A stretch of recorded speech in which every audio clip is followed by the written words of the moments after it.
your questions. Just we're activating the live now. And hello to everybody on Facebook, Rumble. What do we got there? Truth Social, Twitch, Facebook. You're everywhere. D-Live. Thanks for being here tonight.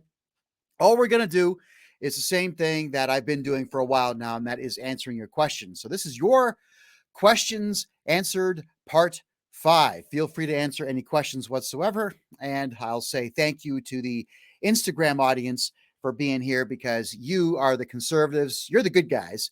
You're very much opposite everybody on TikTok. To explain TikTok to everybody, when you go live on TikTok, it automatically goes into a public pool. So anybody can pick up the live from anywhere in the world. And it's amazing how many left-wing nuts arrive on my TikTok lives and they stay. They hate me. They despise me, but they stay. And they ask the most ridiculous questions going. And it's names I've never heard and people I don't know. But what they do is they come on and they, I guess they Google me. If they've never heard of me before, they Google me. And in doing so, they'll find all, of course, the lies, the slander, the libel from the Canadian Broadcasting Corporation, from CTV, from all those newspapers and everything out there.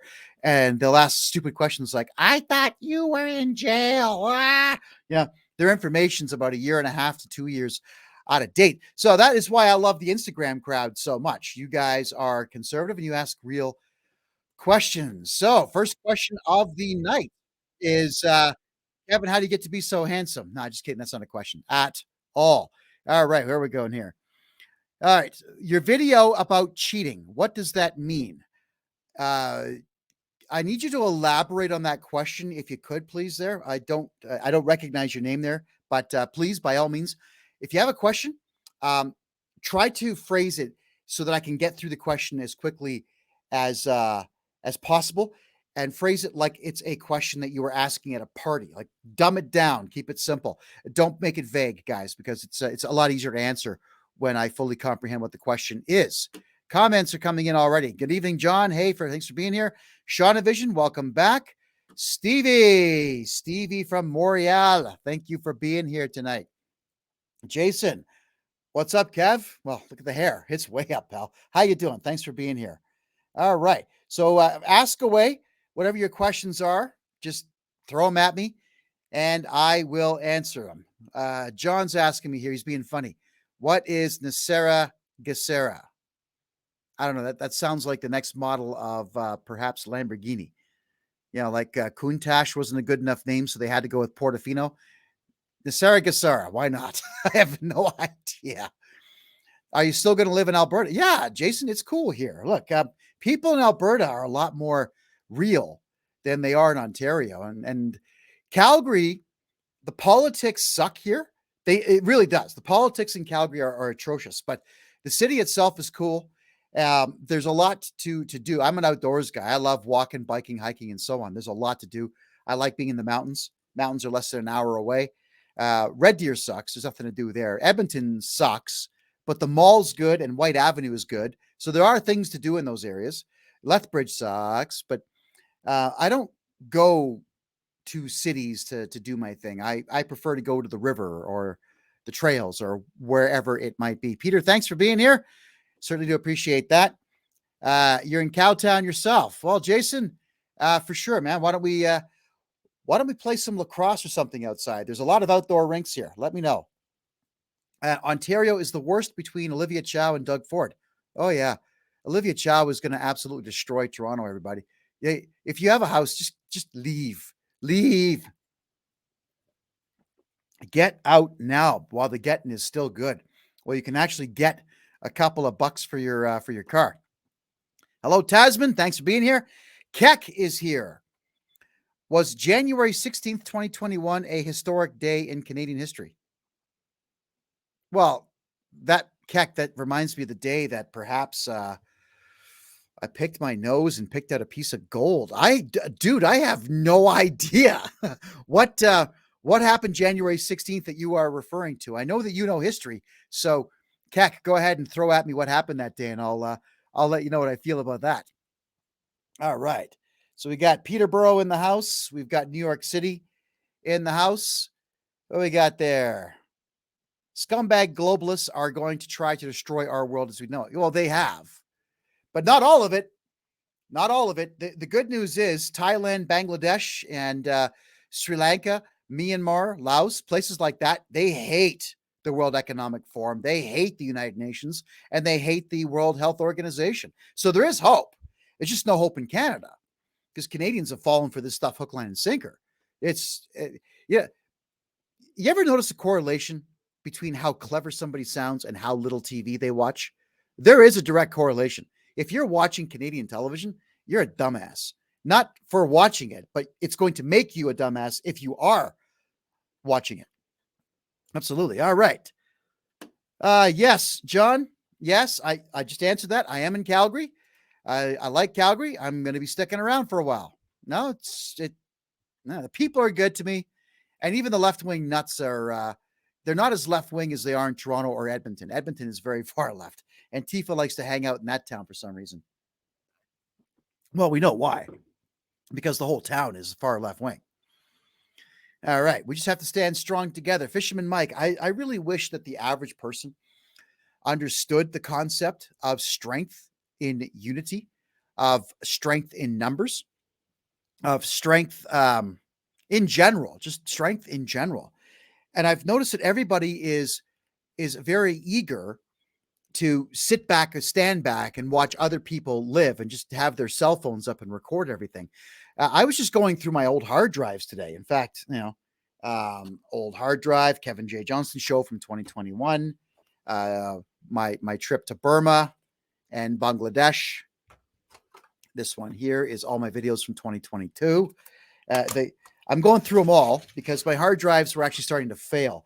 By the way, if anybody wants to buy me, wink, wink, wink, a 6 terabyte hard drive, I'll love you forever. You'll be on my Christmas card list forever.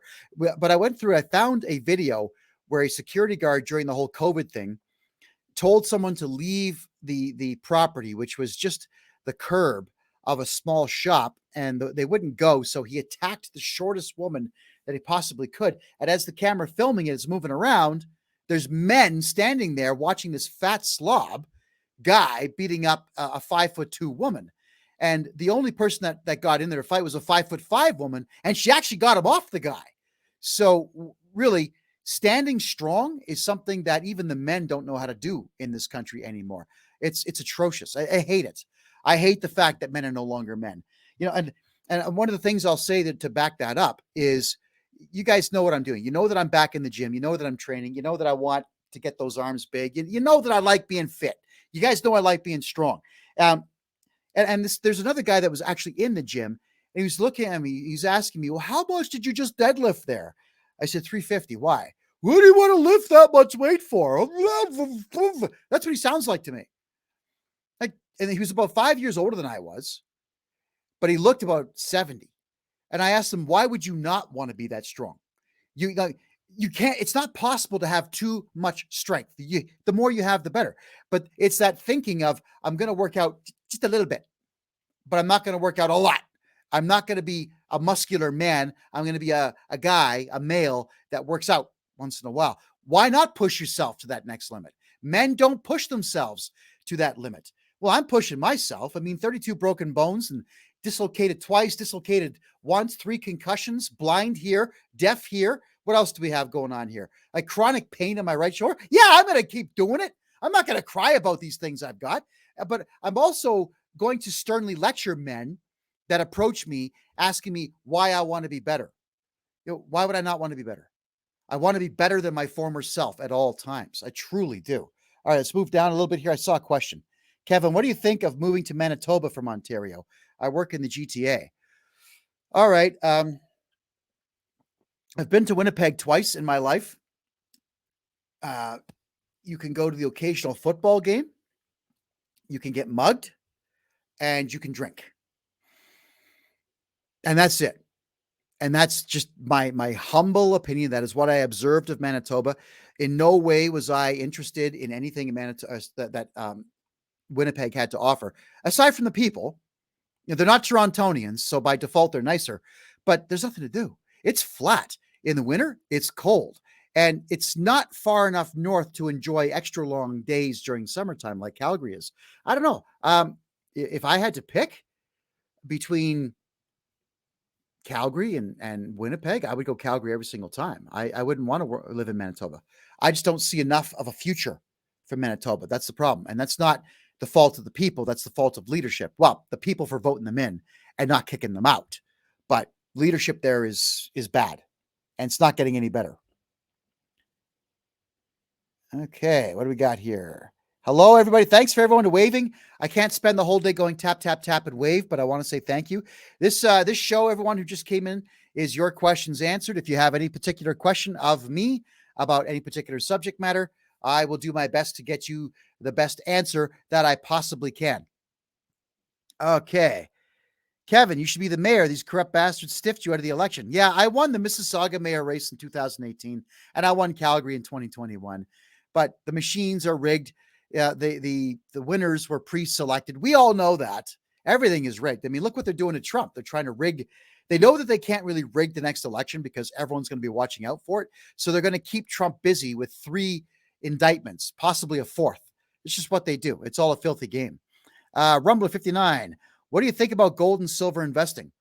Don't invest in any of the gold and silver companies where you just get a piece of paper that says that there's some gold in a safe somewhere. Buy the silver, buy the gold, but don't get greedy. It's a long-term investment. So you're not going to buy gold today and make a profit tomorrow, guys. If you're going to buy gold today, hide it somewhere. I don't know, dig a hole in your basement floor or something like that, and you keep it. And 10 years from now, you'll have made money on it. It's gold and silver is not to get rich. It's to retain the true value of the wealth that you have today. What do I think about it? Man, I wish I could buy 10,000 ounces of both. I would love that. Keckvest, on January 16th, 2021, my right to protest was eliminated in Toronto at Dundas Square. Keck, give me a bit more detail on that, please, if you could. All right, question here. I follow you since the days of YouTube, but I never heard how you met Ed and Stefanos. Real simple. Ed made a phone call to me because I used to publish my old cell phone number, which I don't do anymore because the death threats were ridiculous. Ed Janisek made a phone call to me in December of 2017, said that he would love to talk to me. He had a gift for me for Myanmar. We met at McDonald's. I remember we met in McDonald's in Mississauga at Meadowvale Town Center, to which he paid for coffee and a muffin. And we sat and we chatted for about 2.5, 3 hours. He gave me a satellite telephone to take with me into the war zone and $300 in euro to take with me to bribe anybody that I had to bribe. It was an amazing thing. I gave him a call as soon as I got back. We had dinner. And then beyond that, we just became good friends. That's it.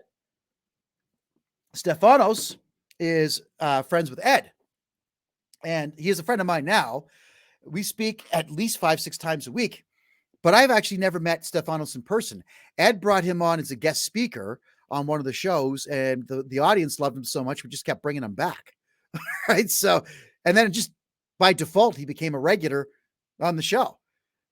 It just sucks that I'm not in a position to meet him in person right now. I'd love to, but rest assured, I was the same way with Mike Phillip of American Nuck Radio. He and I were friends for 2 years before I finally met him in person. That's the wonder of technology. You can talk to a lot of people in a lot of places a lot of the time, and you need not in any way have to meet them in person, although I still prefer in person always. All right, what we got there? Okay, happy Friday, freedom fighters. It's nice to finally see more like us standing up to this liberal mentality illness. Never stopped since 1990. Okay, here, this is something good. The Islamic groups of Ontario now, they've had enough of this nonsense. And what they did, I forget the guy's name, but I'm trying to reach him because I want to congratulate him. He is getting all the mosques together across the country to do a 1 million man march on Ottawa to protest the radical LGBTQ crap that's being forced on our kids and their kids. And I think this whole thing culminated from that let's call her what she was, fat blue-haired teacher, liberal, libtard, maniac, left-wing, pedophile, whatever she is, in Toronto, who was screaming at a Muslim kid because he didn't want to participate in some quiz where they had to praise the LGBTQs. All right. So how dare she? Really, how dare she?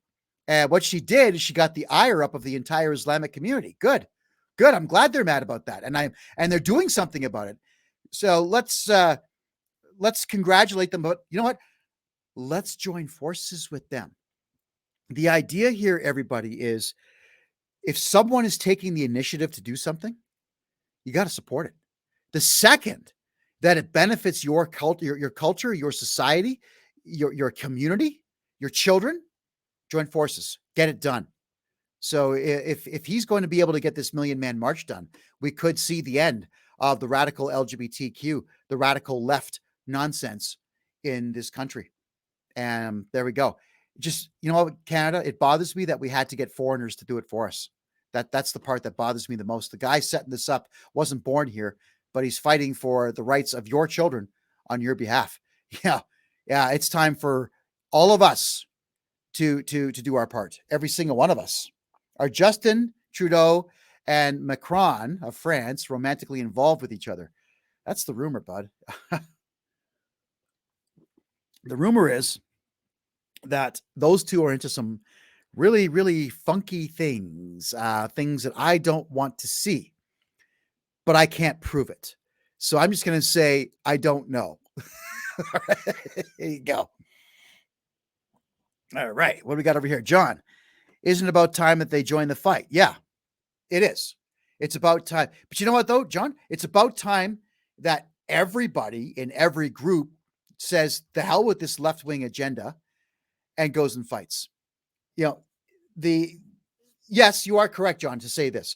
There were some Islamic communities, not here in the West, but definitely in Ontario, that stood back and let a lot of things happen because Justin Trudeau lied to them and said that he was on their side. All right. And then we found out that he said he took the Shahada to become a Muslim, and then it turns out that he didn't. So the Islamic community was lied to by him and Bonnie Crombie and everybody else. So they're pretty upset. Yeah. So now's the time. All right. Let's go say, hi, guys. You know, we don't necessarily like your book, but we like your current message, today's message. So even if you have to be a temporary ally, just do that. But one fight at a time. And right now, the pedophilia is the fight.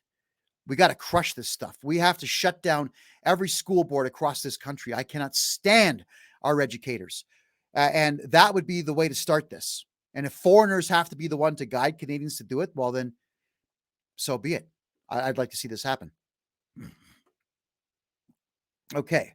Look how they voted Bonnie when she lied to them. Okay. Yes, John. I got to be careful what I say here, because you know that the way the left wing is going to look at this. If I'm talking about the Islamic community, I can't actually specifically say Muslims. I can't, but I can say Islamic community.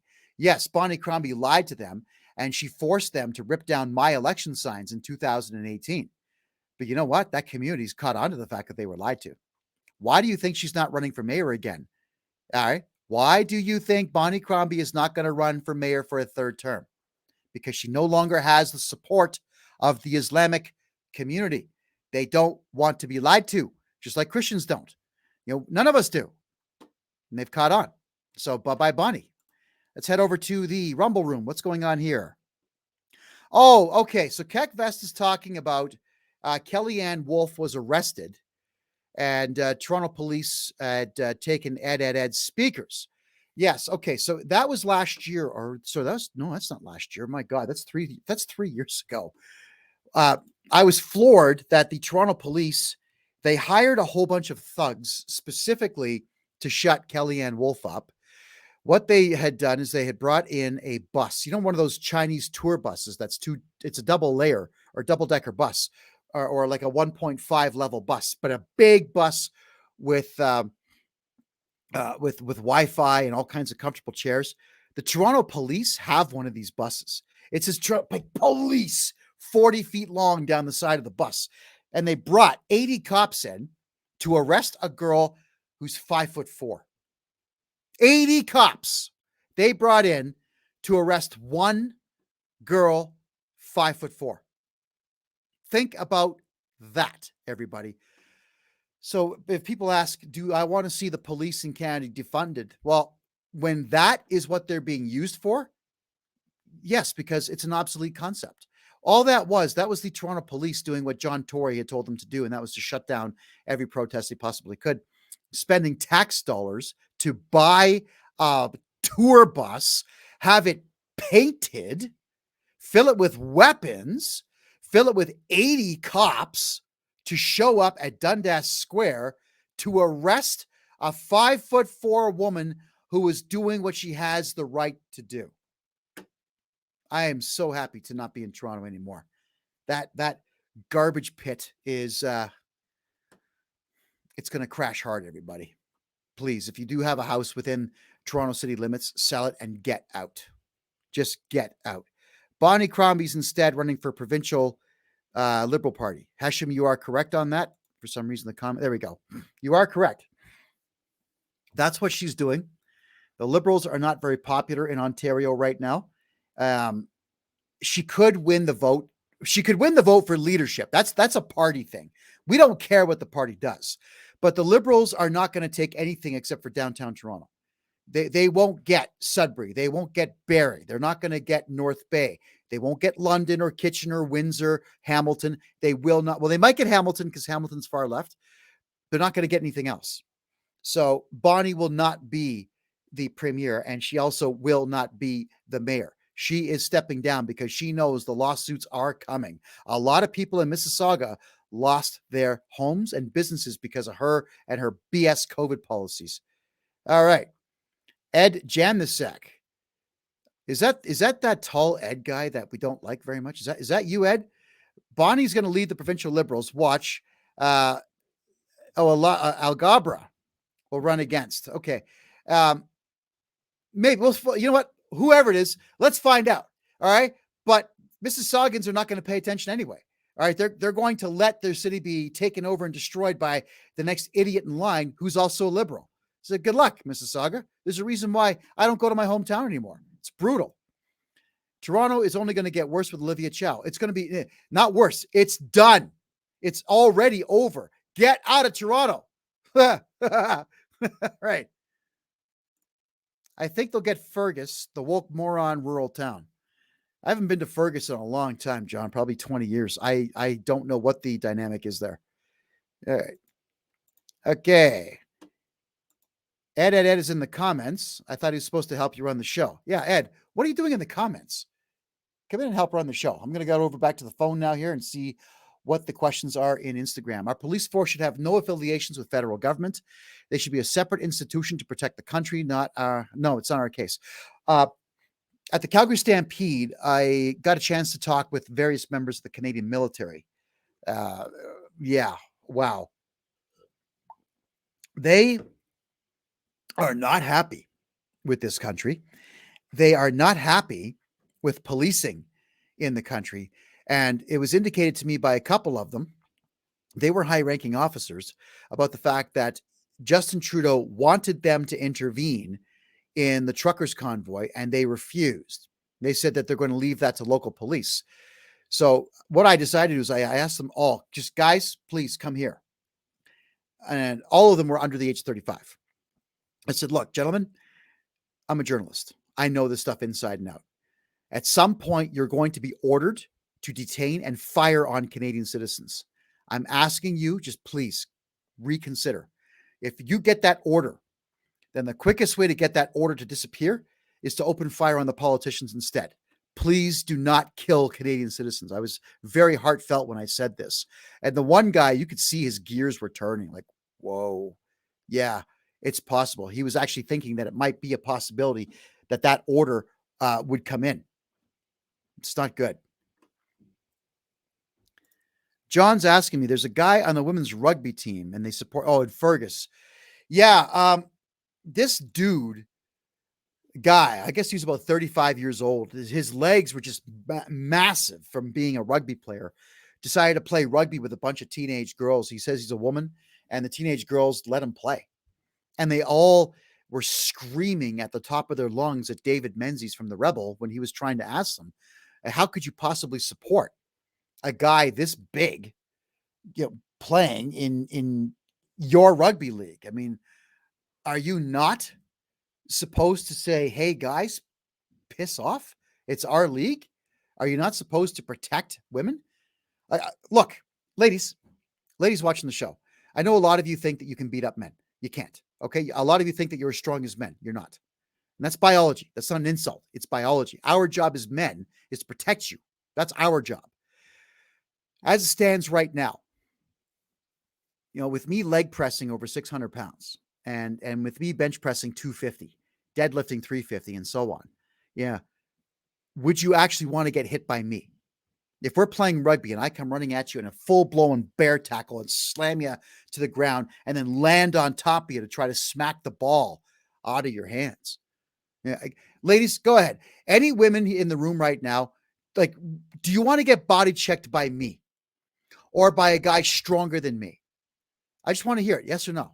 And do you think that a guy my size should be able to play with teenage girls in rugby or hockey or anything else for that matter, any sport for that matter? Really? So let's hear that. All right, let's move into the Rumble room here. Yeah, Rumble Rabber 59. Yeah, there's no trolls because we're not on TikTok. TikTok banned me from going live for a week. TikTok is where the trolls are now. The trolls seem to have disappeared completely from Facebook and from Rumble and D Live. I mean, we did a pretty good job blocking as many of them as we possibly could. And I'm thankful for that. And then we got Chris, who always gives us a hand over on D Live. She takes care of the idiots there. Then Chris, thanks for being here. You're the best. Love you, sweetheart. I really do. Thank you. All right. Moving on here. And again, for those who are, how about one round with Mike Tyson? Who, me? Well, I mean, I would do the round with Mike Tyson, but what I would do also is I would have a vest on, like a harness with a chain attached to the back. And I would have that chain attached to someone's car. And I would have a radio with me, from Radio Shack or something. And as soon as the bell got rung, I'd say, okay, and have them drive off so that, it takes me out of the ring. Mike Tyson, man, that guy, I've been following his career since he was 19 years old. Oh, man. First off, you can see this massive shift in his personality. He's, I think, 54 or 55 now. There's a massive shift in his personality now because he's done what he wanted to do. But when he was 19, nobody could stop that guy. Even when he was 25, 30, nobody could stop that guy. Now he's out cracking a lot of jokes about himself. He's turned himself into the buffoonery and the clownery. And that's why I like the guy so much, is that he just comes out, smiles, and has a good time. But I would never want to get punched by that guy. Oh, God. Not even wearing body armor. Sita 64. Am I coming back to Toronto? I don't know. Would you like me to come back to Toronto?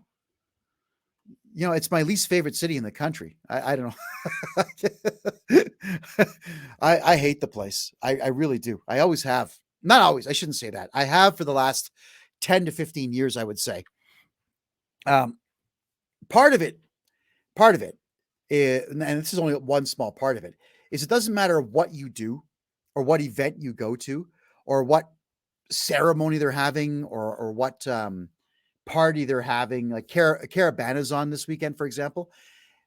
Every time you go to a celebration, there's more shops, more vendors, more people trying to sell you something than there are people engaged in the activity that you're going there for. I remember going to Winterfest once, which is in front of Toronto City Hall there, Nathan Phillips Square. There was about 100 vendors and 3 street performers. And that's it. I went down there to what, buy stuff? No, thank you. What's the other one called? It's called the Jazz Festival. It's all vendors selling you stuff. That's all that it is. Then you've got, what was it? Busker Fest. Yeah, Busker Fest. That's where you're supposed to go see mimes and jugglers and singers and musicians and guys who ride those 10-foot tall unicycles and whatnot. There was none of that the last time I went. There was one tent with 4 guys singing. Nobody was paying attention. And every other tent, to which there's over 200, were just selling stuff. Toronto is just gouging. It just wants to separate you from your money. There are no celebrations worth talking about. Who gives a crap? And we couldn't even have a parade for the Toronto Raptors when they won the championship without assholes bringing guns and shooting guns into the crowd. We couldn't even have that. Man, what does that say about the state of our city, our biggest city? It's a joke. Okay, CETA 64, if you're going to move to Alberta, I suggest Calgary out of all the cities to live in, unless you like farming, in which case there's a lot of places to get a lot of land, relatively inexpensive. Just be prepared to do a lot of work to clear the land out. The one good thing about Toronto is there are many routes to leave it. Not enough. All right. And stay there. Toronto's a garbage city. Yeah, it never used to be, though. See, that's the thing. When I was growing up, it was a great place to be. But they've turned everything into condominiums and pretentious coffee shops. And the left wing has just ruined everything there. So they can have it. Really. What's the subject we're talking about? Oily film? Your question's answered. You got a question? Go ahead and ask it. And it's good. We're not getting the trolls here asking about my mom or my genitalia. That happens all the time when the trolls show up. All right. Rambler, I wouldn't download an app from China. We have to stick to proper apps like Rumble. Sorry, Rambler, which app are you? Oh, TikTok. You're talking about TikTok. Yeah. Rambler, I hate TikTok. I do. I think it's retarded. But it's a very quick way to get a message out to a large swath of the population I wouldn't normally have access to. Well, TikTok is really bizarre in that people will go live and they don't do anything. They just look at the camera like, oh, what's that? Oh, yeah, hi, I'm in New York. That's all they do. And they get mondo traffic. It's crazy. I don't get it. I don't get how it is that somebody is at home and they've got their quiet private time and they want to activate TikTok and look at the screen and wait for people to throw some messages at them. And then you got people on TikTok who go to these lives and they sit there and they chat, or they don't really chat. They ask questions. So whenever I get into these rooms, because sometimes lives, what they do is they pop up in your feed and you point up to try to get rid of it, but you end up in the live. So you've got these girls that are dolled up. They got their makeup on, right? Like their makeup is on to relax at home. Obviously, they want attention. So I'll ask them things like, or I'll make statements like, your ceiling is gross. Can I paint it for you? Or you're about 1/5 as pretty as I am. Or I'll tell them, do 50 push-ups. I say these things. They get really mad and throw me out of the room. And I do that to amuse myself. Not very often. This is not a habit I have, by the way. And I wanted to just state that is what TikTok brings, is the most unusual people in the world that'll watch anything. They'll consume anything. And then what they'll do is they'll come across my live TikToks where I'm speaking in this fashion using big words and facial expressions that they haven't seen before. And they get all pissy about the fact that I'm not, I guess what, quiet, or I'm not picking my nose, or I'm not flushing the toilet for kicks. That's what people do on TikTok. So they insult me. I'm just saying that we have the conservative crowd here. That's wonderful. All right, hold on. We got Hesham saying most people have a short attention spans, which is why TikTok is really popular, as the videos are like a few seconds to a minute. Yeah, I mean, I think TikTok allows up to 10 minutes now, but yeah, if you do videos that are more than 60 seconds, they get overlooked for whatever the reason. So if you go to my Instagram page and my TikTok page, you'll see that the majority of what I'm saying, where I used to do 5-minute videos to really in-depthly make my point, I get it done in 60 seconds and done. That's how we do it now. Sita's saying, I hate living in Toronto. It's all homeless people and it's growing. It's dirty every day. Yeah, I get that. Totally. If you're looking to move to Calgary, I think someone was asking me about rents. If you're going to move, you do it now. Rents are going up all the time. Property values are starting to go up in Calgary as well because people are coming here. So as people will come into a region, everything goes up in price. In the restaurants, they'll add 50 cents to the price of their beer. They'll add 10 cents to the price of their chicken wings. So yeah, the prices are going up. Now, Calgary, if you're going to buy a house, I need you to understand this as well. They don't know how to spend money properly here, or save it. I mean, So property tax has gone up every year since I got here. And that's 3 years in a row with an increase of property tax. Danielle Smith just announced that she is going to be giving over $300 million to the Alberta health firm that runs all health services in Alberta to solve the homelessness problem and the drug addict problem. But it was the Alberta government and all of our health agencies across the country that created this problem in the first place. So $300 million are going to get burned up on this program that's going to fail. Who's going to pay for it? People. More property tax, more regional taxes. It's just going to continue. Also, and because you guys know I tell you the truth, I like Calgary, but yeah, it's just a city, not one I can control or otherwise. The downtown core of Calgary is incredibly clean. It really is incredibly clean downtown, with the exception of 2 small hotspots where the homeless hang out. It's a very clean town.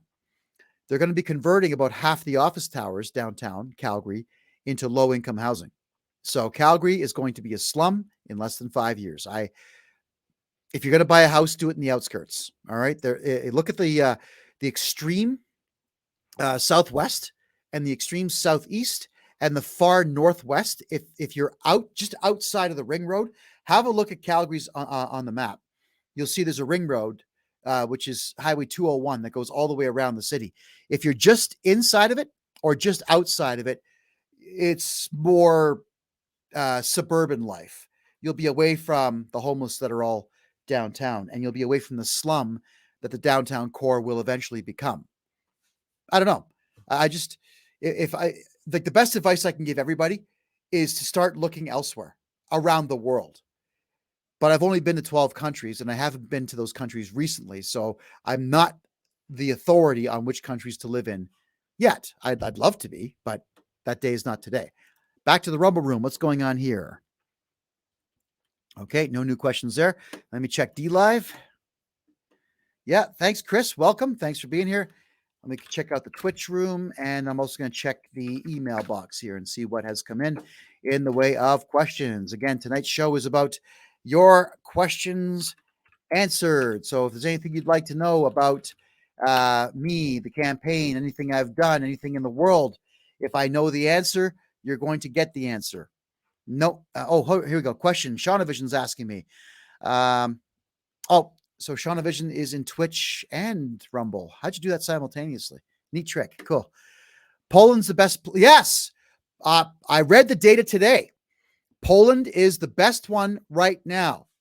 I'll tell you, the Polish, what they did is they put up a fence all the way around their country, about half a kilometer to a kilometer inside of their borders. Excuse me. They're not allowing any religious structures that are not Christian to be built within their country because they want to preserve their culture. And at the same time, they're looking to reinstate Polish pride. They're going out of their way to now start teaching their own history in the schools. Like, they really are working hard to be number one in Europe. Good for them. And the good news also is they're staying out of this stupid Ukraine conflict. Good for them. They said they're not going to provide soldiers or bullets. I respect that, and they shouldn't. All right. We got there. mNRA. Actually, I think, John, that's a statement, but someone else was asking me about mRNA injections. Ribonucleic acid is part of deoxyribonucleic acid, DNA.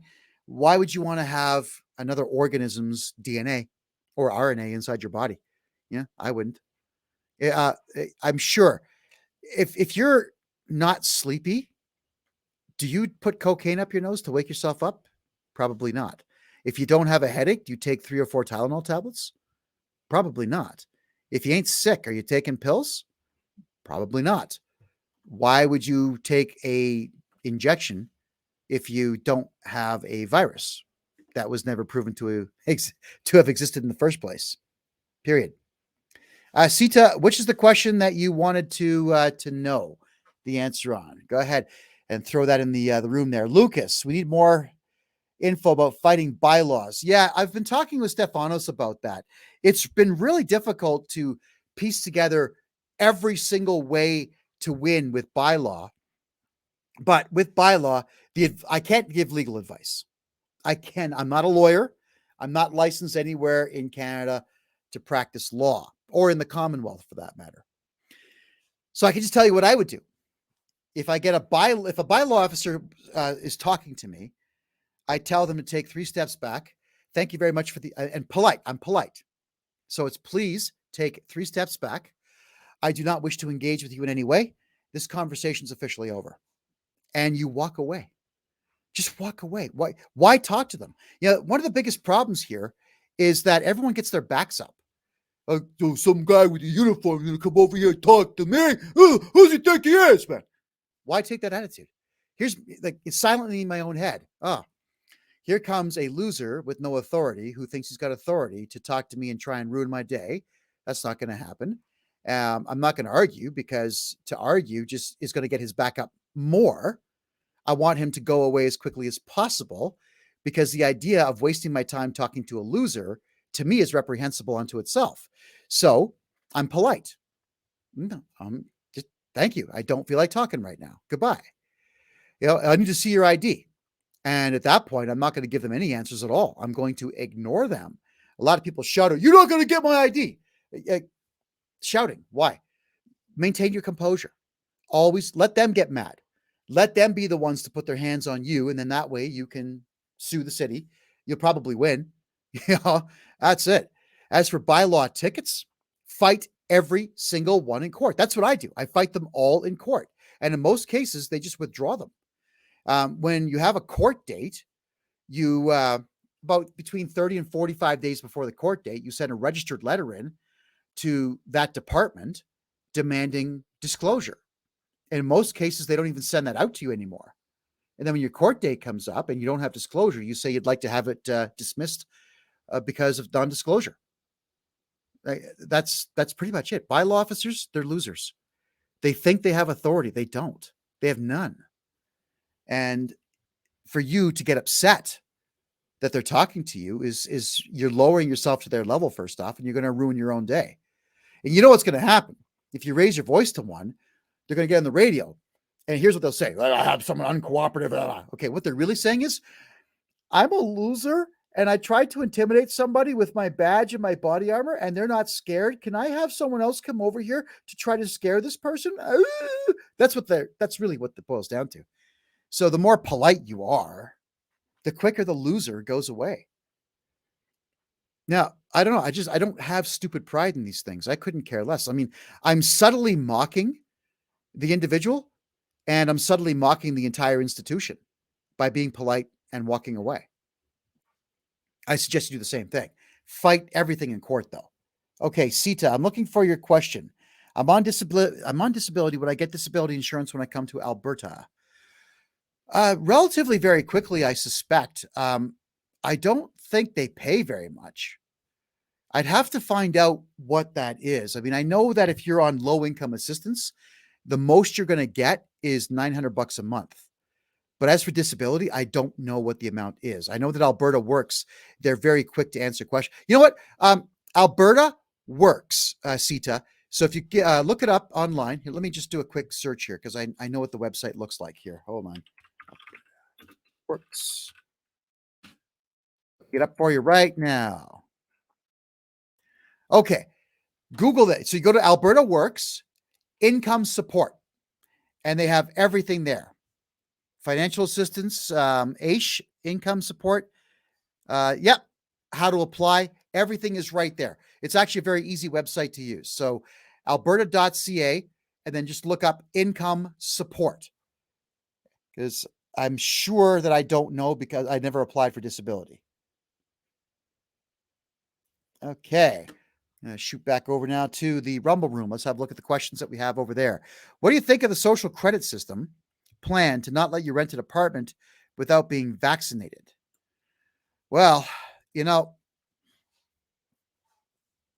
the social credit system, it's a very difficult thing for them to implement, first off. China, it took them 20 years to get it implemented, and they still only have it working in a very few small spots of the country. There are a lot of people in England right now who don't want this crap in their lives. So they've been going out at night and filming themselves with cutting torches, cutting these things down. Yeah, I can't say, I cannot recommend go out and cut down the cameras, but I can tell you that the British are doing it. And they are having a good time doing it. And that is delaying the social credit system coming into Manchester longer. So I don't take whatever that means and interpret it your own way. All right. There's nothing more I can really say on that.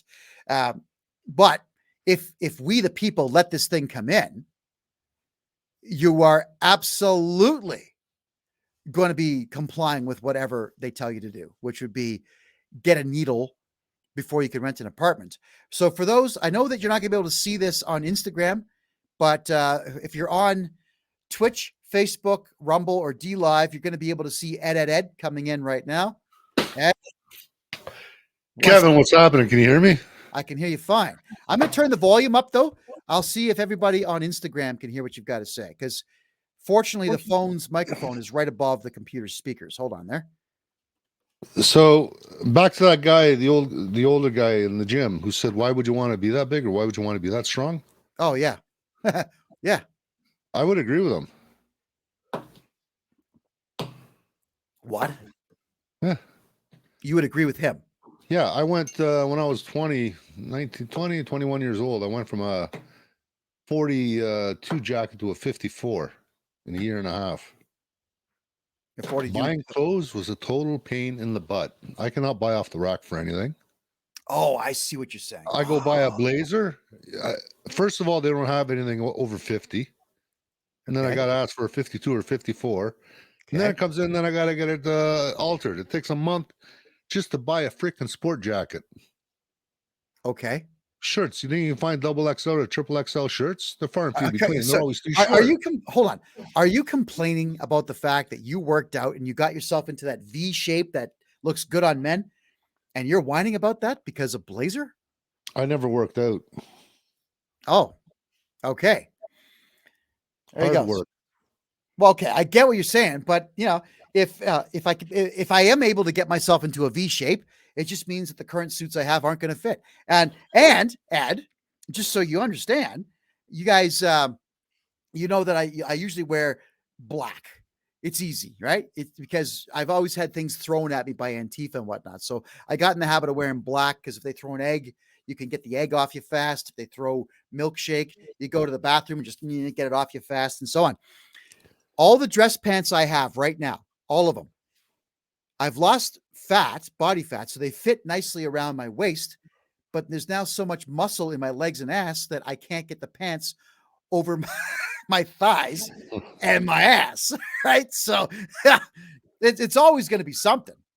But at the same time, if I have to have a huge ass that's nothing but rock hard muscle, what that means is I'm never going to have to use a walker in the future. I'm not going to be walking all hunched over like a lot of guys do who don't work out. You know, I've seen this, man. I've watched it for years. Men my age, your age, older, they don't work out and they can't walk. They're always sore. They're slow. They're in everybody's way. They irritate the crap out of everybody because they're in pain all the time. Why are they in pain? Because they don't work out. Yeah. So getting stronger it's a great idea.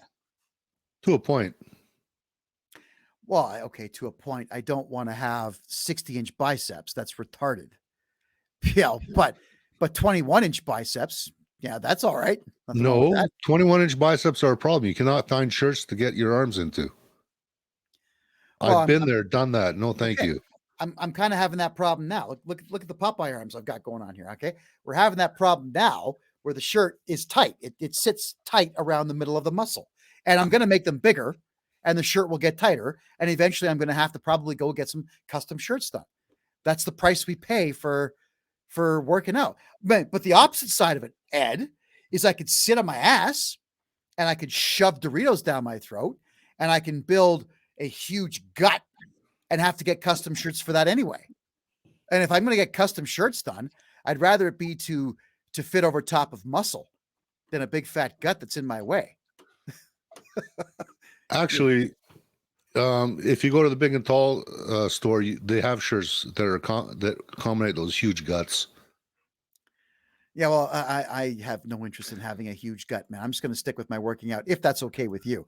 We got questions that are rolling in, though. Okay, Ed. So shut up for a second here.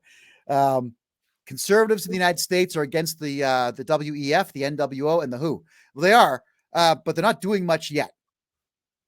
I hope that they start. Lizzie says, "Happy Friday." Well, happy Friday to you, Elizabeth. We know who you are. What else do we have here? Keep going. Keep going. Don't be an upside down bowling pin, Grant. Well, I think that would take about a year of dedication of working out 6 days a week for 3 hours a day to get that upside down bowling pin look. Or are you talking about eating?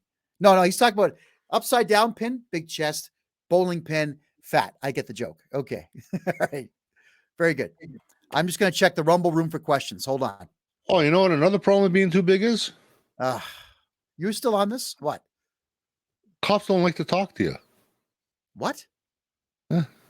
What? Who? When all my speaker equipment got stolen by a bunch of guys in cop uniforms a couple of winters ago, I was asking for police officers. I wanted to report a theft, and nobody would step forward. And yet there was like 80 cops in. Well, we don't know if they're cops, but there's 80 guys dressed in cop uniforms. What? Dundas Square, Tiananmen Square. You're suggesting they hate tall guys, or they were afraid of you? Like, what are you suggesting? I don't know. I've never heard a fly, quite honestly. Well, I wouldn't. Not that I admit on live, but I know you shot a moose at some point in the past. Okay, let's move on here. That was a commie moose. Dude, I'm trying to read the question. Shut up for a second. Oh my God. I'm in the bush and they say you got to call the moose out. Instead of doing the regular moose call, I started saying things like, there are 552 genders. And they started to come. I think you just lied to me. I don't think that's true. Okay, we got Fearmanuk is, how do we get rid of the clowns in government when the elections are rigged? Any suggestions?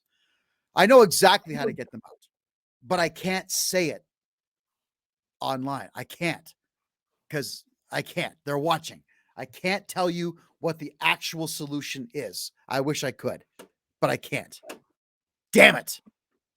Ed, you can't either because you're on my show. All right. Another problem with being a little bit bigger than normal. You can't fit into a smart car. He's still on this. Yeah, dude. We get it. You're taller than me. All right. Here's a statement. Oily Film is suggesting to fix things up, we have to vote independent in the small cities and towns.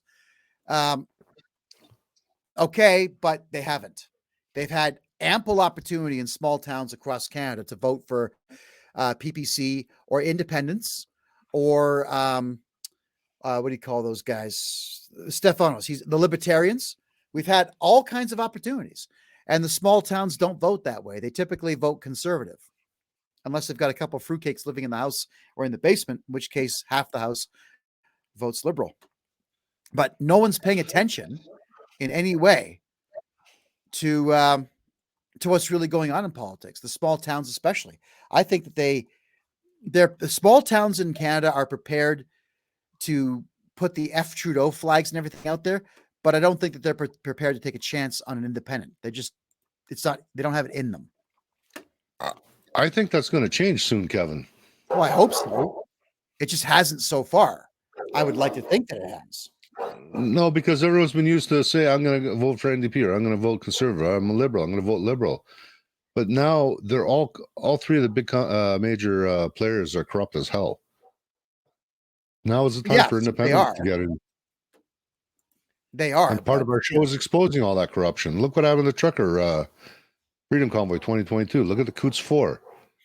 Look what they did to Pat King. Look how many people showed up for the trucker rallies across the country. And it got the world's attention.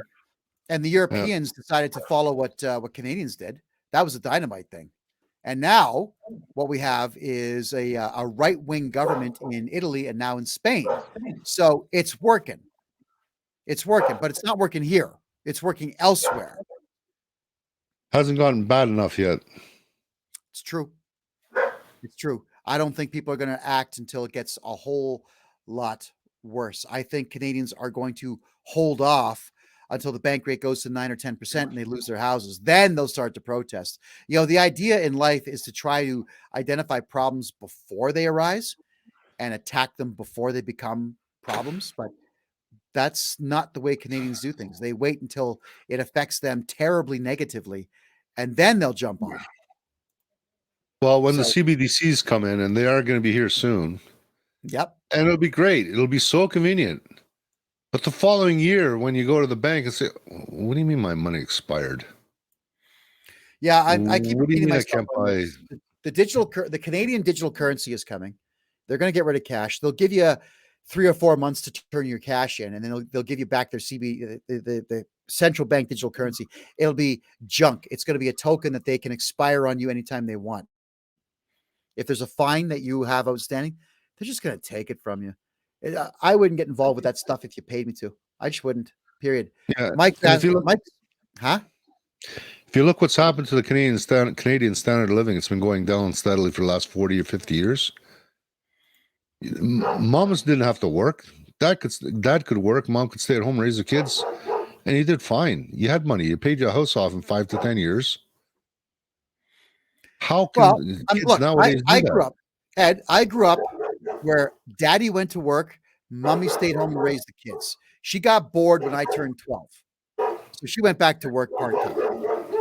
Shut up, that dog. My God, Bubba, shut up. Woof. Hang on a second. Shut the dog up, man. You can hear that? Yeah, we all can. It's going to be a good watchdog when she grows up. Maybe just loud. Okay, go do the dog. All right. Ed's going to come back in a second, everyone. He's going to, I guess, feed the dog or whatever. Yeah, so I was raised in that environment, but I think every kid on the street that I grew up on was like that, where dad went to work, mom stayed home. It's just how it was. And you could support a house, 2 cars, telephone, cable television, water, gas, electricity, home repairs, hockey and soccer and swimming lessons and lacrosse and, all those things, bike for the kids. Like one income could support all of that. My mother didn't have to go back to work.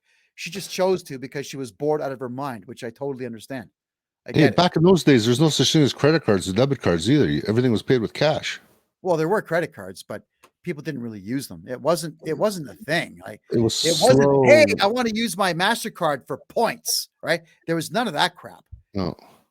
And there were a lot of retailers back in the day, because what would happen is to run someone's credit card, you put the card down on a steel machine, right? And you put a piece of non-carbonless or just carbon paper, on top of it, and you go clack, clack, and it would make an imprint of the credit card into this piece of paper, and then you would physically write the amount of money that was being spent on the card into this box, and then they would have to submit those every day to the bank to get paid. And a lot of times retailers wouldn't get paid because they would just lose those slips on the way to the bank. Right. So the credit card companies got smart and started attaching credit cards to people's bank accounts and let you tap them not tap them, but use a PIN number to spend money quicker on that. And as soon as the credit card merged with the bank card, nobody was saving money anymore. Nobody. People don't save money anymore. At the same time, why would you keep money in a Canadian bank? Now we know if Trudeau doesn't like you, he makes a phone call to the RCMP, they figure out where your bank is, and your bank gets shut down. So why would anybody have a bank account in this country? See, that's another scary part. Look what they did to that. Who's that guy that ran for that politician there? Was it Nigel Farage? Oh, Nigel Farage. I've been watching him for almost 2 decades now. Nigel Farage was the guy who was responsible for the starting of and the carrying through of Brexit. Yes, they have depersoned him in the banks, so he cannot open a bank account anywhere in the United Kingdom, and he's British. So yeah, we've gotten completely and totally out of control in the Western world with this kind of nonsense. And I would really, Marianne says, screw debit cards, let's use cash. I would prefer that. I really would prefer that, but a lot of places don't take cash anymore. I don't patronize those companies, by the way. If they're telling me how I'm going to pay, as opposed to saying, pay. We don't care how. No, they don't get my money. Well, fiat currencies usually don't last more than 100 years, and the ones that we've been using now are 140 years. Yeah, about that. It was due to collapse anyway.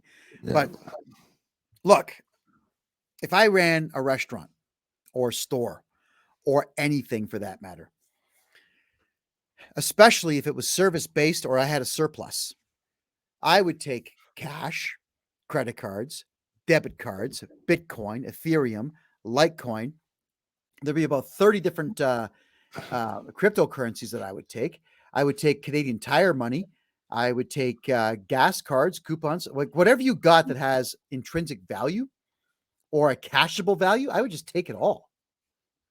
I mean, come on, everybody. You remember during the mayor run, we were asking you for donations, and we also said that we had to keep our show going. There's a lot of things that we needed. And you guys, you were donating Canadian Tire money, which we could only spend at Canadian Tire, but we did because the equipment that we needed, we were able to buy with Canadian Tire money. We're eternally grateful for that. Thank you. It's currency. Take it.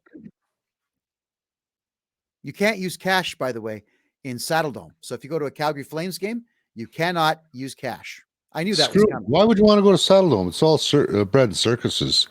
What does that mean for people that don't know what that is? Bread and circuses, do you know? Bread and circuses. The last of the Roman emperors realized that the Roman people knew something was wrong with their society. Rome was crumbling. Right? The barbarians were at the gates. Rome was being raided by barbarians from all sides. Rome was demanded to pay tribute, money, gold, silver, women, whatever it might be. Rome refused, so the barbarians started destroying the aqueducts. Also, the aqueducts had been lined with lead because it was a malleable metal. And that started causing birth defects and just retardation and crazy illnesses. So Rome was falling. The best way to get the people not to revolt is to keep them entertained. So the Colosseum in Rome was not the only Colosseum in the Roman Empire. There were thousands of them. Keep the people stupid by entertaining the crap of them. And John's asking, how much are good seats for hockey in Calgary? I don't know. I bought crap seats for $32 last hockey season. And it was really cool, John. The seats, like the view is incredible. For Saddle Dome. Actually, let me see if I can bring a photograph of Saddle Dome up, everyone. Calgary Saddle Dome. I want you to get a sense of what kind of a building this is because I'm an architecture buff, and architecturally speaking, Saddle Dome is it's different. Yeah, it really is different. All right, here we go. I found a photograph. I'm going to upload it now and let you guys have a quick look at it. Hold on here.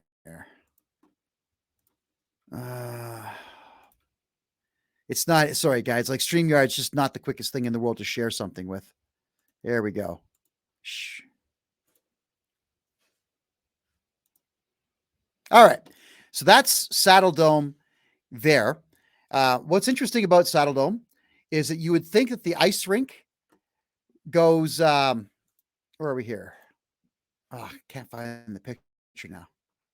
You'd think that the ice rink goes this way. So you would think that this is the net and this is the other net. No, the ice goes this way. So you got the net here and you got the net there. And the stands on either side go all the way up the building here and all the way up the building there. Now, the top seats are right up here. Like they are right beside the roof. You can actually put your hands like on the roof. That's what everyone does. It's a tradition. If you go to Saddle Dome, you got to find a place to touch the ceiling. You're touching the hyperbolic arch roof. And in here, you can see where you have no direct line of sight. You can't see the crowd on the other side of the stadium, but there's not a bad seat in the house. Like Saddle Dome has got great views absolutely everywhere. What are the ticket prices? For good seats, I don't know, because I consider being up in the grandstand good seats. In my peripheral vision, I have the whole rink within it. I don't like being up close. I've sat right behind the net. You can't see anything. I got seats actually for platinums that were 2 rows behind the net in Toronto, and it sucked. It was horrible. Like you can't even see the goal line from there. So when the puck goes in low on the net, you can't see it. So why would you want that? Plus, if you're in the lower bowl, you have to look through the glass of all the stanchions. It's like you get that prism effect. I can't stand it. I also, guys, I used to coach hockey. So I was always a hockey strategist. The big thing I like to see is the entire game. So I always sit in the cheap seats anyway. Now, John, no clue what the expensive seats are. And I wouldn't pay for expensive seats because I don't like being that close to the ice. Being close is good in football and basketball. Like basketball, the ultimate seats in basketball are the court sides. But in hockey, they're not the ice level. All right. Hi, Bubba. You going to be quiet now? Good girl. You're going to be quiet? Okay. Marianne makes a good point. The circuses today are all the distractions, like Turdo getting divorced, the carbon credit checks. Yes. The UFO crap they're talking about in the United States. It's all distractions, everybody. It's all distractions. Okay. Like Biden is under investigation now.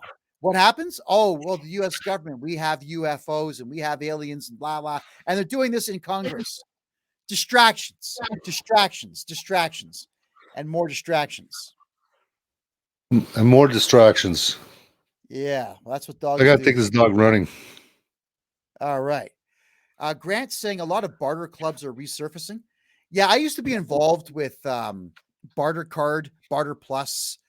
Oh, man, there's just so many of them.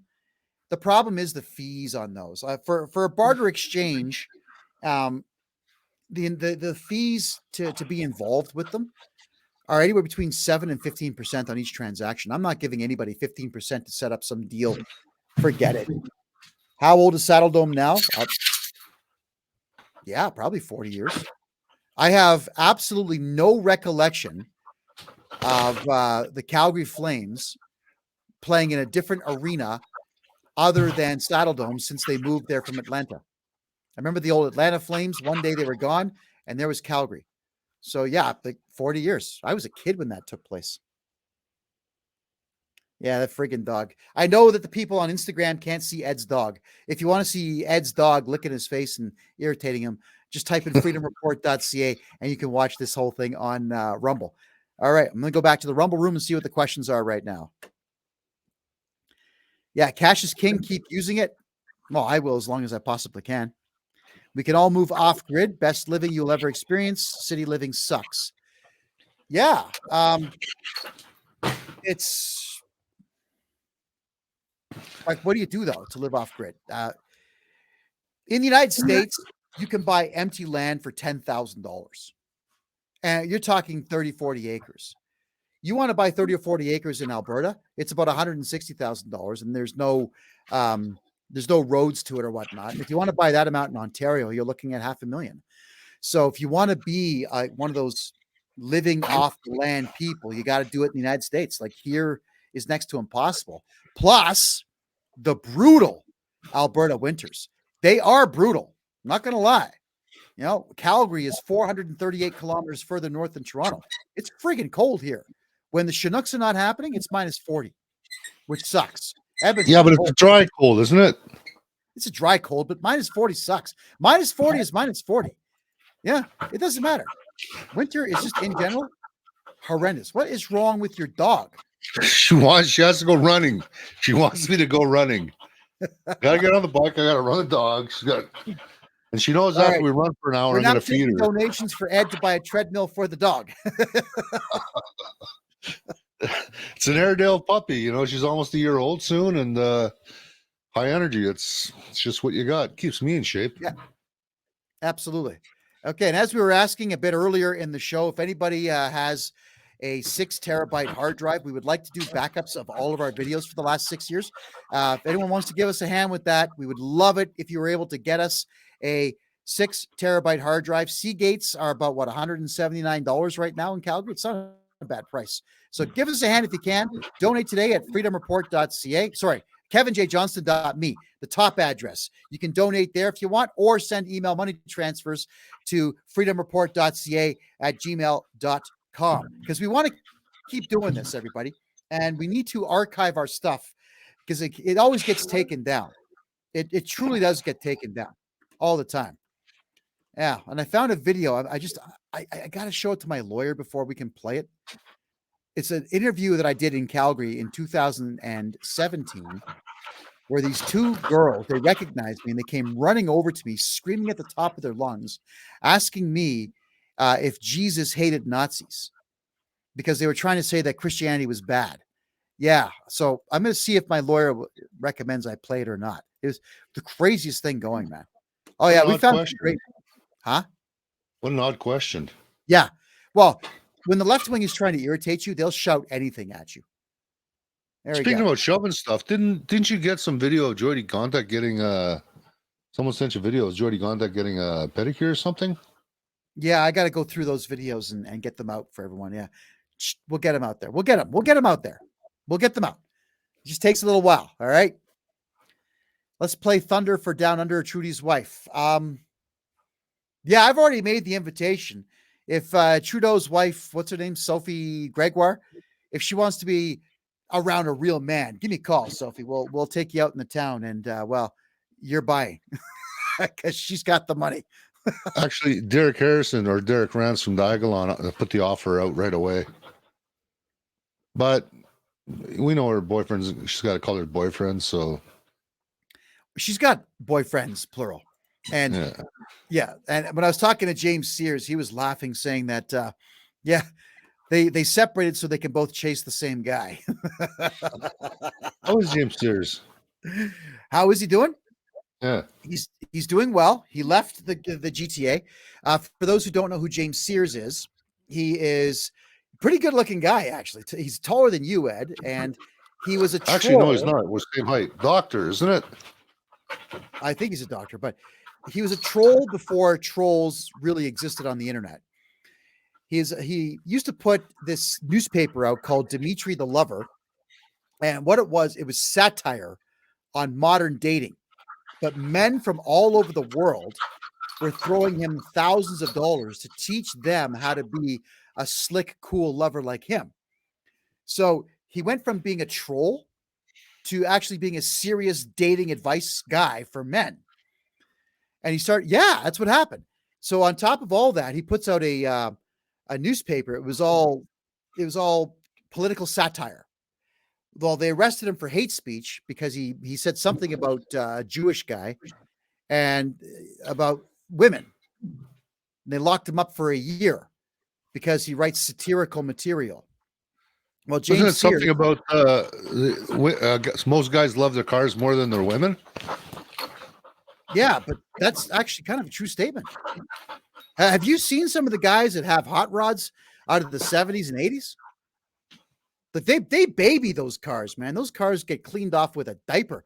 Those cars are in pretty much hermetically sealed garages. The average guy who's got a hot car absolutely loves his car more than women. That's just the way it is. I've had hot cars twice in my life. They were worth more to me than the girlfriends I had. I could tell you that right now. The cars made me happy. The girlfriends made me miserable. Right. But that's just life experience. That's not hate speech. That's just life experience. That's just how it was. I know you'll say until one of those hot cars throws a rod, though, and then it gets expensive. Yeah. Well, then you fix the hot car and you still got the hot car. If the hot girlfriend is throwing rods at your head and whatnot, I mean, really, what would you rather have? Right. And hot cars don't get jealous when you look at other hot cars. It's a true story. Yeah, it's a true story. The hot cars I used to own never once complained to me about a damn thing.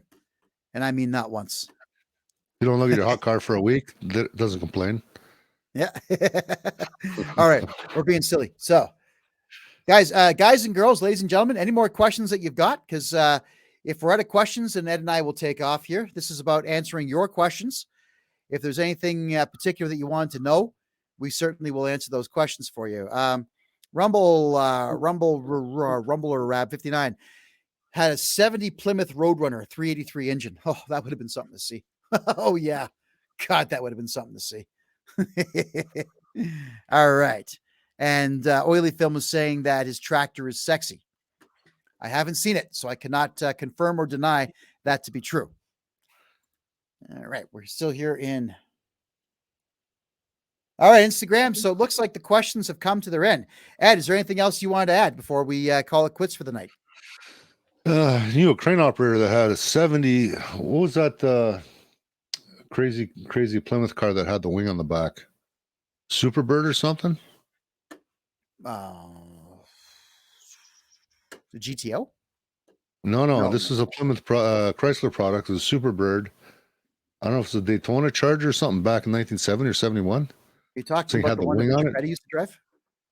I don't know, super rare, and the guy had it up in Thunder Bay. I couldn't believe it. Yeah, Plymouth Superbird. That's the one. Here. What about it? Well, the crane operator, the crane guy I hired had one, and he promised he'd bring it to work, and he never did. That is Richard Petty's car. I did corner him one day, and he actually did have it, and I know why he wouldn't bring it to work, because the salt on the road that winter was crazy. You're talking about this guy here, right? Yeah, that's the one. Yeah. His was orange, so. That car is in the Smithsonian in blue, as you see it right now. Yes, for sure. So he somehow got into hot cars. No idea why. That's not the question that anybody really asked. Nonetheless, here. If anyone else, okay, guys, last call for questions. All right, like TikTok. We're gonna get out of here if there are no more questions. This is your questions answered. This is not me rambling about nothing. So we'll give you guys 20 seconds to get that in there. Is nobody asking about the CBDCs? Like, this is really serious what's coming, eh? Well, I've covered digital currencies quite a bit. I think people have caught on to what they are. Liz is asking here, I'm concerned about locked in GICs. Will I lose that money when the banks crash? Well, I had GICs for quite some time. I think I got to about age 33, 34. And the interest rates on them were so low that I got rid of them and invested in the house that I owned at the time instead, which was a good move because the house was it went up in value after I did renovations to it. I mean, look, if any system crashes, everything has the potential to disappear. It absolutely has the potential to disappear. I mean, who remembers Club Z points? Like Zellers, the retailer, whatever you shopped for, you got points. With the business, all those points just disappeared. They were gone. People were saving their points up for big purchases like washers and dryers and fridges and whatnot. And all those points just absolutely disappeared. The suggestion would be if someone's looking to get into an investment of some type, gold, silver, and right now Bitcoin. Bitcoin is hot. It's going to be hot for a long time. But I wouldn't cash out GICs just yet until I've done a bit more research into where the GIC market is going. I'm just saying that when the Canadian dollar is turned into a digital currency, those GICs will go to digital currency as well. They really would. Given the choice between a Canadian digital currency and Bitcoin or Ethereum, you know that I would take Bitcoin or Ethereum. Hashem, where can we get silver and metals from where the dollar, when it crashes, where can you get silver from? You'll probably have to steal it. The idea would be to get it while there's still a currency market in place where you can afford to buy it from. That's my suggestion. Beyond that, if the currency crashes, everybody who's got gold and silver is going to start to hoard it. That includes the government. Then you're not going to get it. Period. Yeah, so you got to buy it now while your currency is still worth something, while they're still willing to take something for it. That's exactly silver, right. Gold, bull.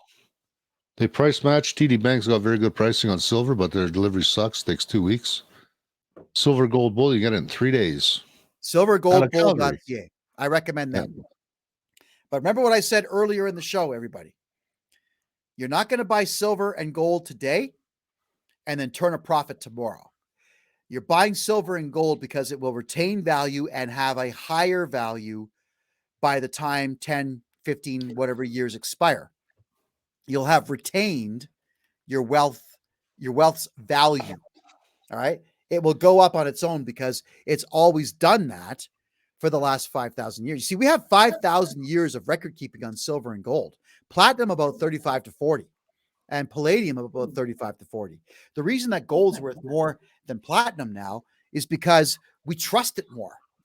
All right. The way it was explained to me is that silver was always used to buy a day's worth of rations. Gold would be used to, an ounce of gold would be used to buy a month's worth. That's why there's such a difference in the values. You won't turn quick profit, but it's worth hanging on to. Don't tell anybody you have it. You make sure you hide it, not under the bed. You find some way to hide it that no one's going to take it. All right. Make sure of that. Well, wasn't an ounce of silver, a quarter ounce of silver usually was a day's wages through history? A quarter ounce? Yes. But depending what point in history that we're talking about there, it wasn't always that way. All right. Bruce is asking, are we going to win this war and how?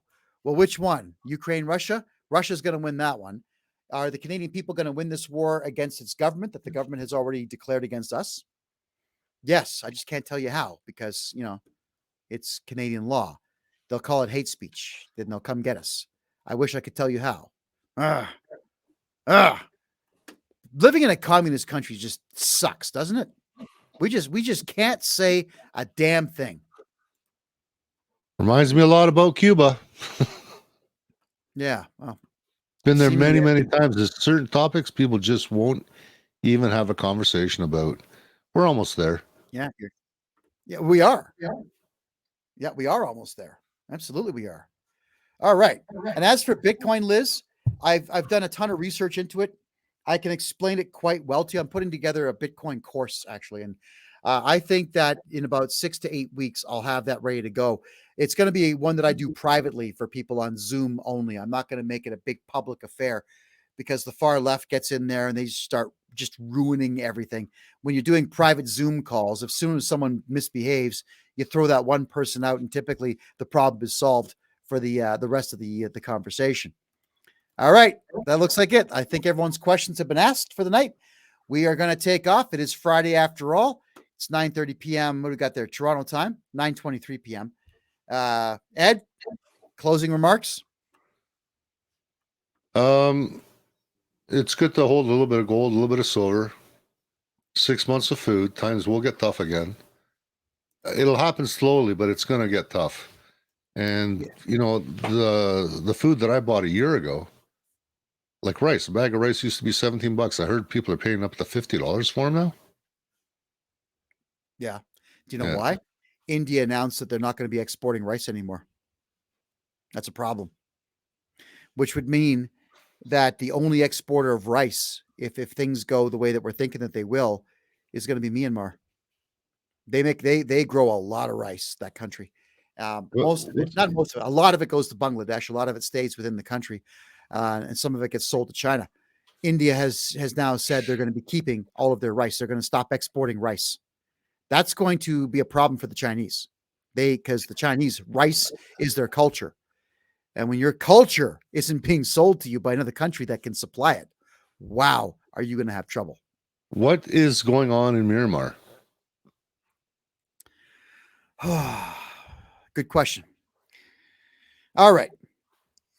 All of you can go to Google Maps.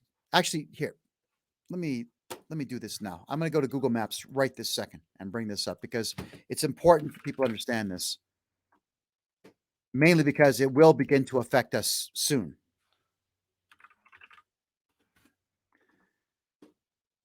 Right? You ever notice that Google Maps is just really, really, really slow these days? It is so slow. I use Waze now, W-A-Z-E. So I'm going to bring up the Myanmar map here, and we'll go through a little bit. And add to stream. There we go. So there's Myanmar. Just to give you an idea of where we are here. You got Malaysia, you've got India, Bangladesh, Bhutan, China, Vietnam, Laos, Thailand. All right. When I was in Myanmar, I landed here in Yangon.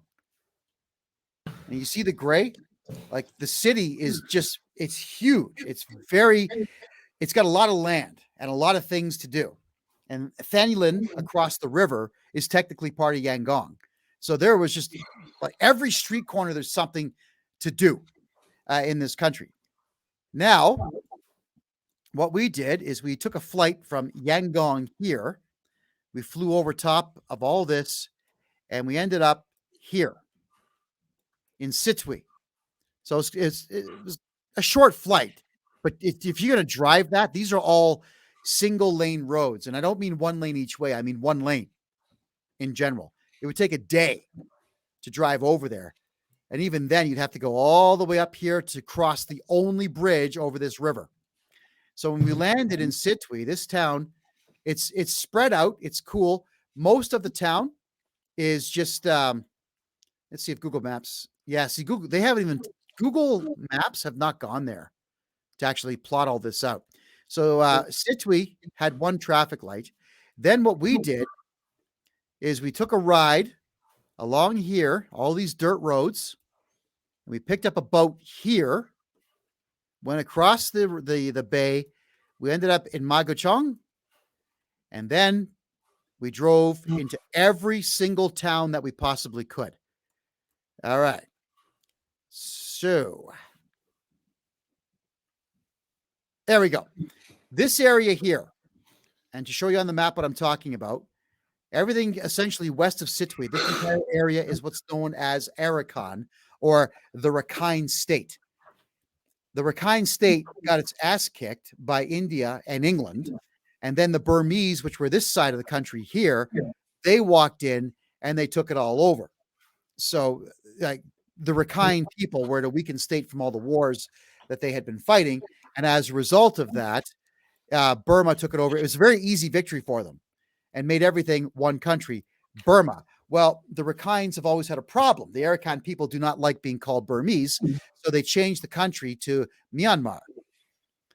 What's going on now is you have ARSA, the Arakan Rohingya Salvation Army. They're paid for by, you guessed it, Bangladesh and all the way over here, Saudi Arabia, and across the ocean, this area. Yeah, Toronto, Mississauga, Bonnie Crombie's involved in this whole thing.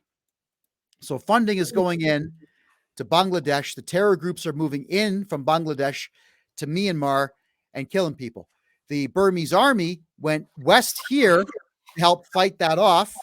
The Rakhine people were fighting that off, and now the Rakhine people are fighting against the Burmese army. So it's a three-way civil war that is killing a lot of people in this part of the country. But nothing is affecting Naypyidaw here, Mandalay, or Yangon. So the east part of Myanmar is okay. The war is taking place in the western part right now. So you've got this three-way battle for supremacy of the region. The problem is whoever wins controls all rice in Asia. All right? Because that entire area, this is where it's going to affect us too.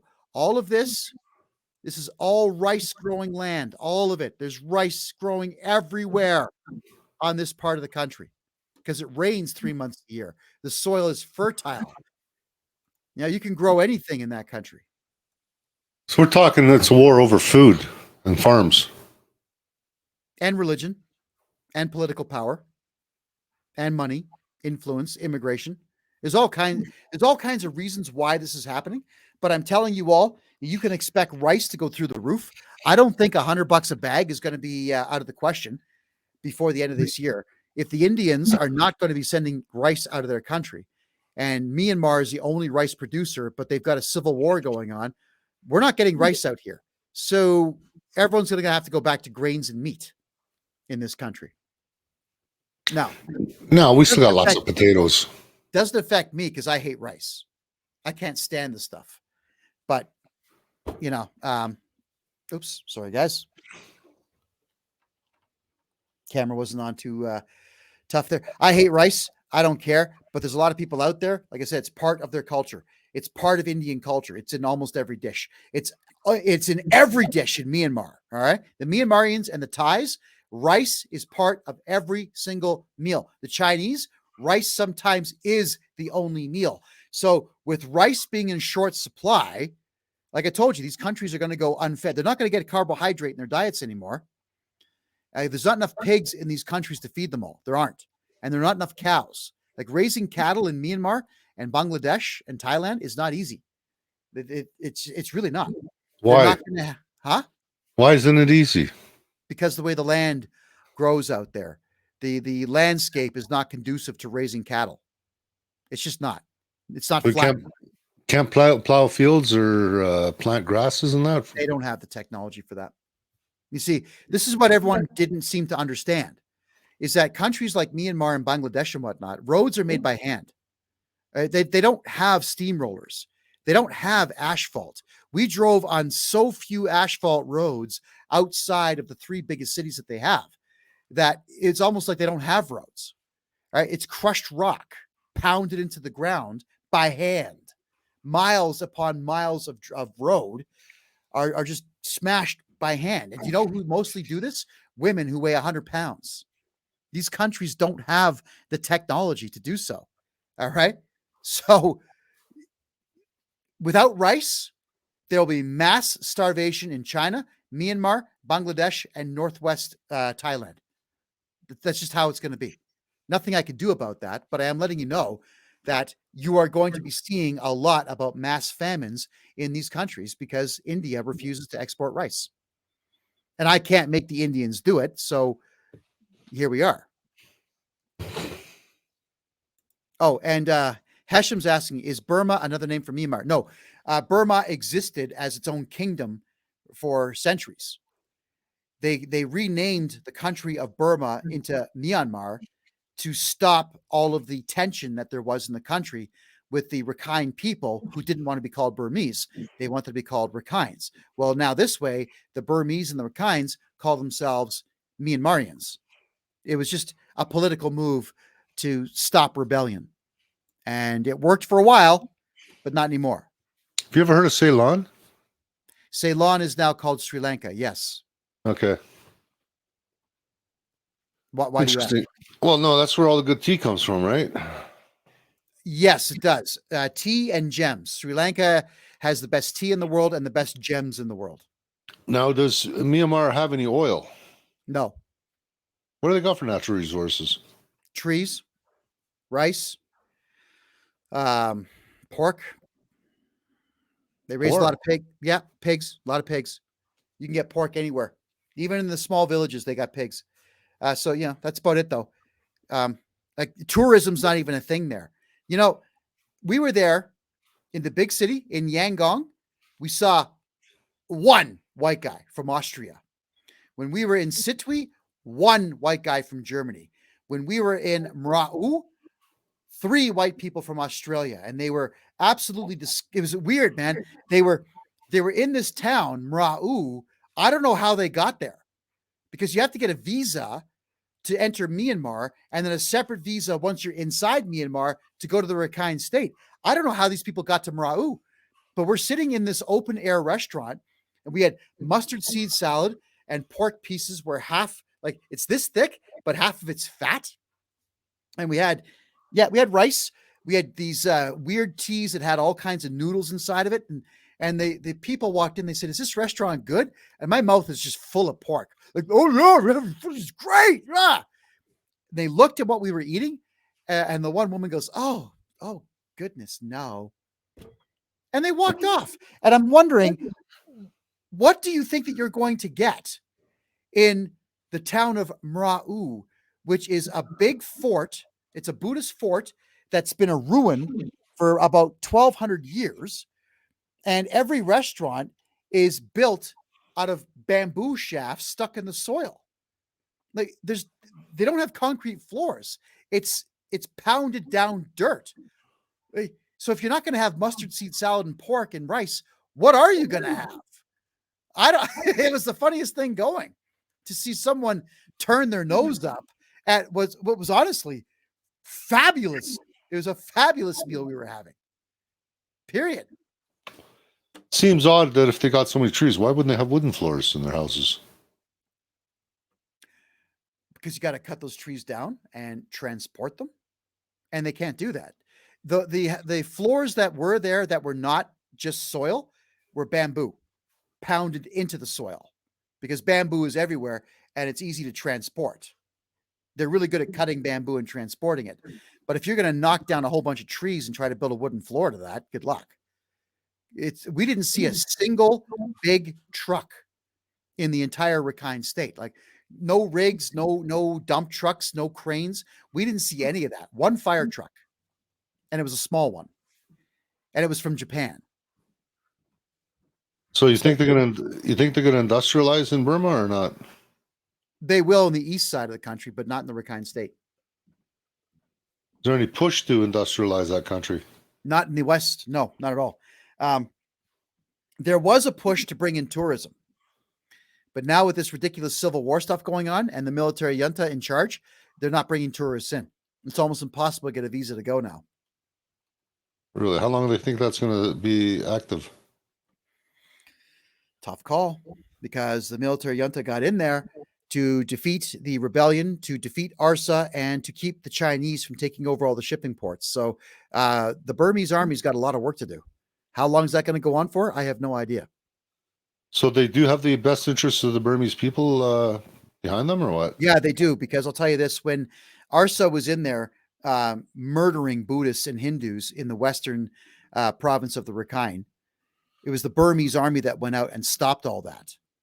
The Canadian and American and Australian media lied and said it was the Burmese army doing all the killing. No, it wasn't. We interviewed Muslims in small villages who said they were thankful that the Burmese army came and rescued them. No, we have all the footage. I still have it. In fact, here. There we go. I found the Burma hard drive today. It has everything on it. All the information from Burma that by court order I'm not allowed to release is on this hard drive. Yeah, but other people have copies of that hard drive, though. Yeah, they do. And Ed, I'll give you this hard drive if you like. I owe you $50, so take this hard drive. Okay? How's that sound? Wink. I'd rather you buy a bumper sticker for the Coots 4 so we can auction it off on Tuesday. Well, we could certainly try to get our hands on that. Granny McKay on Facebook. Okay, hold on. Oh, we got questions popping in here, I think. Oh, okay. Rambler's saying this.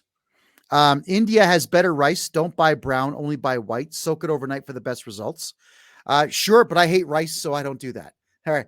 I never buy it. Excuse me. I don't even eat it. When I go to, fake Chinese food restaurants anywhere, I don't eat rice. It's just, it fills you up. It's all calories. I don't see any nutritional value in it whatsoever. And I'm not really a fan of the taste either. I find Greek restaurants do a great job with rice. Sure. I mean, rice is great when you mix it with things like ground beef and tomato sauce and whatnot.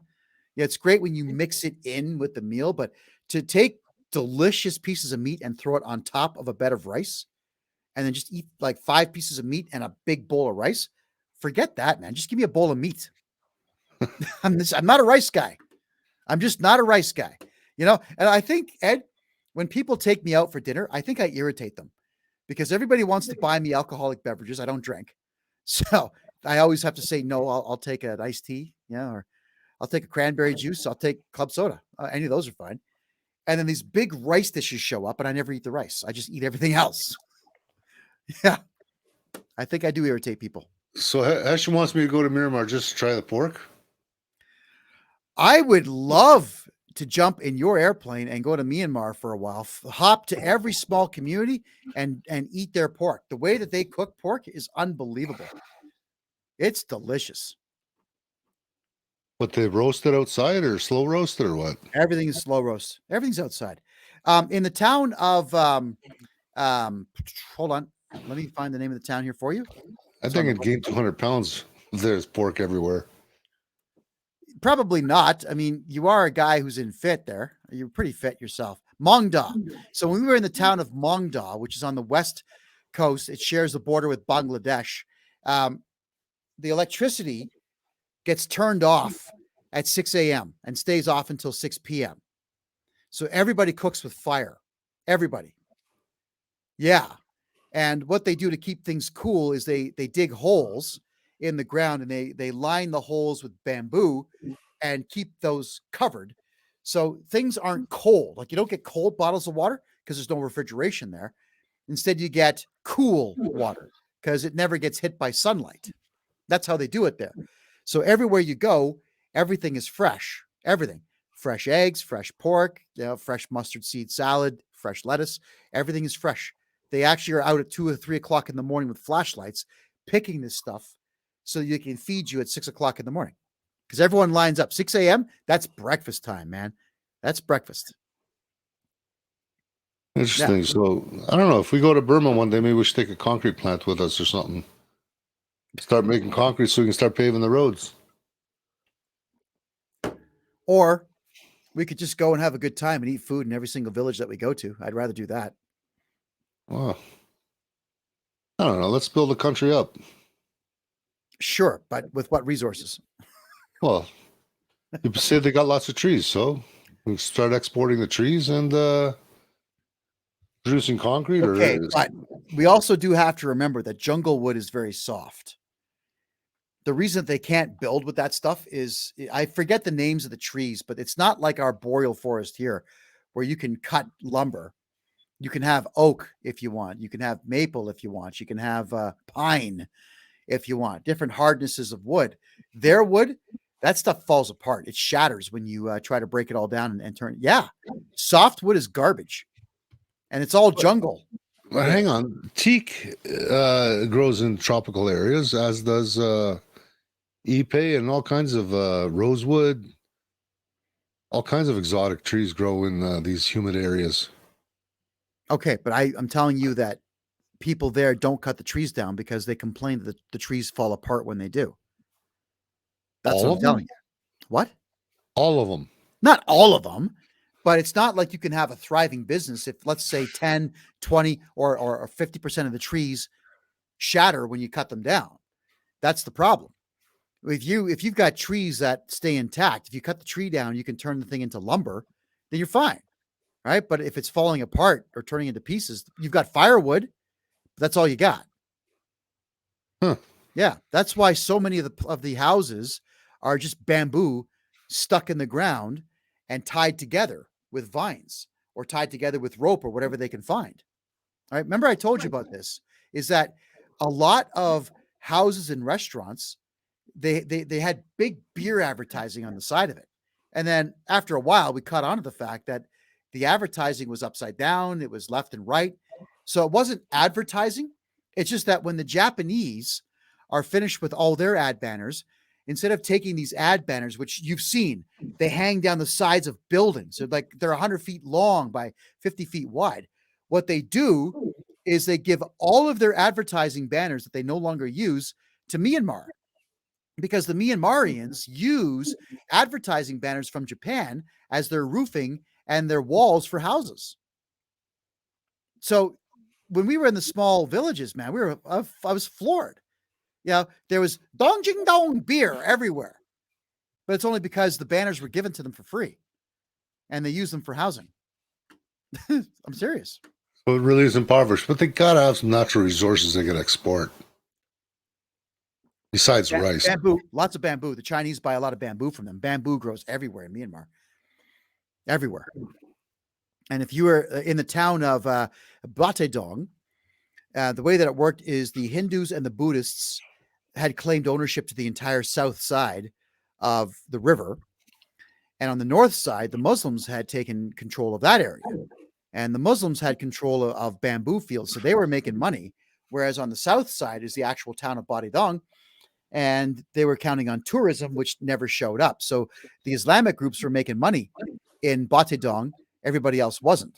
And then you go further down the river to Horatedong, and it's on the other side of the river, which was controlled by the Buddhists. So in Ratedong, the Buddhists had control of the bamboo trade. It's unusual, man. Like third world and second world countries, it's different. I like going to them because it's always an adventure. And it makes me appreciate what I've got just that much more. Period. Okay, so Rambler's saying, just saw on band.video your bank account is in danger. Is that in, is that Canada, United States, or both? Oily Film says Japan burns the wood to preserve them for thousands of years. Do you mean like wood etching or burn etching? Is that what you mean? I'm not too sure what you mean about that. No, even farmers 100 years ago knew this. If you're going to build a fence, you char the outside of the wood and then you stick it down in the dirt. That post will last a long time. Oh, kind of like putting Tremclad on. Yeah, so what you're doing is carbonizing the outside. And that keeps it from rotting. Oh, that's cool. I didn't know that. There we go. Yeah. Learned something new today. Nor does Derek Rance, even though he's building a pole barn. I haven't got the heart to tell him. Oh, well, Derek's a great guy, but he doesn't return my calls very much, so nothing I can do to tell him. All right. So it looks like that is the end of our questions, everybody. Okay, Ed, final statement for the night. We're done. Tuesday night, we got Donald Best coming on again. We're going to finish up. There's a lot of information that's got to be covered. We only got to about a third of the Coots 4 and all the shenanigans the courts are pulling with these guys. 535 days in, not in jail, but in remand, which is way, way, way worse than jail. Oh, it is. Oh, it absolutely is. The remand centers in Alberta are disgusting. You're better off being in the prison. And criminal charges, show me the victim, show me the criminal mind. They don't have a case, and they know They have it. no case whatsoever. None. They've locked those boys up just to make a point. That's all that is. So, yeah, that's the Kevin J. Johnston Show this coming Tuesday, everybody. Every Tuesday, 9 p.m. Toronto time, 7 p.m. Calgary time, 6 p.m. Vancouver time. So Donald Best will be coming back for part 2 of the Coots 4. We'll say whatever we are allowed to say by law because of the very strict gag orders that are on this case. Ed, thanks for being here, man. Appreciate that. Let me know next time you want me on. No, you just came on your own. I didn't invite you. You showed up uninvited. How rude. See you soon, pal. No, I was watching in the chat. So what are you doing in the chat? Get in here. Of course, I know. I'm just lying. I just lied to you all. I did invite Ed in. We love having him. Ed. Okay, that's it. We're going. No more. Are you going to change the title to D Live? What? You got to change the title on D Live every show. Oh yeah, I hate that. Okay, you couldn't have said that privately. Get out of here. See if I. All right, everyone. Thanks for being here. Appreciate that. We'll keep doing this a lot more. I get my live feature back on TikTok on the 8th of August. So we'll have some fun there. Oh man. Yeah. Tuesday's show is going to be pretty intense. So please don't miss that show. And as we asked earlier in the show, if anybody has the ability to get us a 6 terabyte hard drive, please let us know. You can donate there, right there, KevinJJohnston.me, or down here at Freedom Report. E-transfers, freedomreport.ca at gmail.com. We're looking to archive all of the videos that we have here. We found this. We found 4 hard drives. The problem is 2 of the hard drives now have issues, bad sectors and whatnot. So we want to get everything onto a larger drive and then store everything in the cloud afterwards. Give us a hand if you can. Not saying you have to, but just do so if you can. The Kevin J. Johnston Show is every Tuesday night, 9 p.m. New York time. Don't miss it. freedomreport.ca. I love you all, folks. Thanks for being here. Night, night.